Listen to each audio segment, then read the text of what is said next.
இப்ப நம்ம நாட்டுல தீவிரமான ஒரு பிரச்சனை போய்க்கிட்டு இருக்கு. ஆமா. என்னன்னா கேஸ் சிலிண்டர் தட்டுப்பாடு. ம். இப்ப அடுத்து இனி டீசல் எல்லாமே தட்டுப்பாடு ஆக போகுது அப்படின்னு சொல்லிட்டு இருக்காங்க. ம். அடுத்து COVID-19 மாதிரி ஒரு சூழ்நிலை வரப்போகுது. அதாவது அன்னைக்கு ஒரு நோயினால ஒரு லாக்டவுன் நெருக்கடி மாதிரி. இருந்துச்சு. இப்போ இன்னைக்கு வந்து ஒரு பொருளாதார ரீதியா பொருளாதார நெருக்கடி. நெருக்கடி வரப்போகுது அப்படின்னு பேச்சுகள் அடிபட்டுக்கிட்டு இருக்கு. பேச்சுகள் சொல்றாங்க. ம். இதுக்கு என்ன காரணம் ஜோதிட ரீதியா? நாட்டுல நடந்துட்டு இருக்க இந்த கேஸ் சிலிண்டர் தட்டுப்பாடு, இதுக்கு என்ன காரணம்? இது எப்போ சரியாகும்? அடுத்த கட்டத்துக்கு எத நோக்கி போகும்? அப்படிங்கிற எல்லா கேள்விகளுக்குமான பதிலையும், உலகியல் ஜோதிடம் அப்படிங்கிற ஜோதிட விதிமுறைப்படி நம்ம வந்து சொல்ல முடியும். ஒவ்வொரு மனுஷனுக்கும் இப்ப ராசி இருக்கு, நட்சத்திரம் இருக்குல்ல. அது மாதிரி ஒவ்வொரு நாட்டுக்கும், ஒவ்வொரு தலைநகரத்துக்கும் ஒரு ராசி நட்சத்திரம் இருக்கு. அத வச்சு நம்ம ஓ. சொல்ல முடியும். நம்ம அப்ப நம்ம நாட்டுக்கு நாட்டுக்கு என்ன ராசி? நம்ம நாட்டுக்குடைய ராசி பார்த்தீங்கன்னா, மகர ராசி.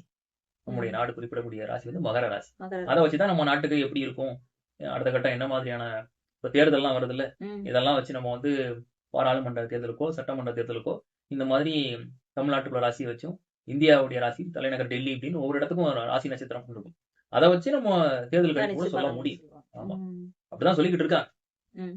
ஆனா மக்கள் அதிகமா நம்ம பெருசா கவனிக்கிறது கிடையாது. ம். ஏன்னா மக்கள் அதிகமா பொழுதுபோக்குல தான் இருப்பாங்க. இப்ப என்னன்னா, அந்த பொழுதுபோக்கா இருந்தக்கூடிய சூழ்நிலையிலேயே மக்களுக்கு ஒரு சோதனை வந்துருச்சு. இப்ப ம். எல்லா வீட்லயும் கேஸ் தட்டுப்பாடு வந்துரும். அடுத்து பைக்கு, காருக்கு டீசல் பெட்ரோல், டீசல் எல்லாத்துக்கும் பிரச்சனை எல்லாம். வந்துரும்னு பயம் வந்துருச்சு. நம்ம நெருப்பு இல்லாம புகையாதுல்ல. ம். எங்கேயோ ஒரு நெருப்பு பத்த வச்சனால தான் புகை வந்துருச்சு. அந்த நெருப்பு இல்லாம புகையாதுன்னு சொல்றதே ஜோதிடத்த ஆரம்பிச்சிடலாம். ம். ஜோதிடத்துல வந்து நெருப்புக்கு காரகத்துவம் உள்ள கிரகம் செவ்வாய். செவ்வாய். அந்த செவ்வாய் தான் எங்கேயாவது ஒரு இடத்துல சண்டை நடக்குது, அடிதடி வம்பு வழக்கு நடக்குதுன்னா, அவர் தான் காரணம். காரணம். இப்ப அந்த செவ்வாய் தான் பத்த வச்சு புகைஞ்சிட்டு இருக்கு. ம். அந்த செவ்வாய் வந்து இப்ப கும்ப ராசியில இருக்குது. ம்.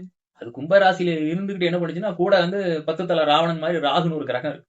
ம். ஆமா. எல்லாரையும் சும்மா இருக்கிற மனுஷனையும் வந்து பேய் பிடிக்க வைக்கிறது இந்த ராகு தான். ம். அது இப்ப கும்ப ராசியில உட்கார்ந்துட்டு, செவ்வாய், ராகுவும் சேர்ந்து ஆடக்கூடிய ஆட்டம் தான் இப்போ இந்த ஒட்டுமொத்த உலகத்துக்கும் பெரிய பிரச்சனை. பிரச்சனையா இழுத்துட்டு இருக்கு. இப்ப நான் முதல்ல சொன்ன மாதிரி, ம். நம்ம நாடு வந்து மகர ராசி.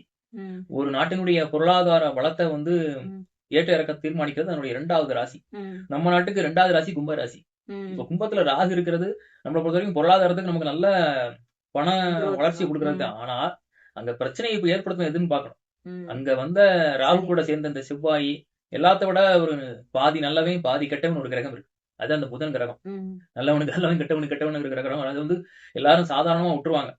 மத்த கிரக பயிற்சியெல்லாம் ஆக ஓஹோன்னு பேசுவோம். அந்த புதன் வந்து குறுகிய காலகட்டத்திலே பெரிய பிரச்சனை ஏற்படுத்தக்கூடியவர் அவர்தான்.